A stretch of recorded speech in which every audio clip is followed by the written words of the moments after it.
Қазақстандықтар елдегі тұрғын үй коммуналдық шаруашылығын жаңғырту бағдарламасының жүзеге асырылу барысын қадағаламайды. Бүгін Нұр Отан Халықты демократиялық партиясының бақылау комитеті аралық қорытынды өткізді. Бейнеконференция түрінде өткен жиында анықталғандай, тұрғындардың дені баспанаға жасалған жөндеу жұмыстарына кеткен шығынды мемлекетке қайтаратын білмеген. Бұл жаңалық оларға қызу жұмыс басталып кеткеннен кейін ғана хабарланған.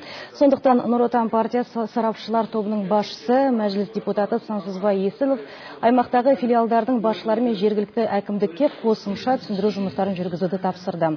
Айта кетерлік жайт, тек алдағы 5 жылда аталмыш бағдарламаны іске асыру үшін 300 миллиард теңге жұмсалмақ.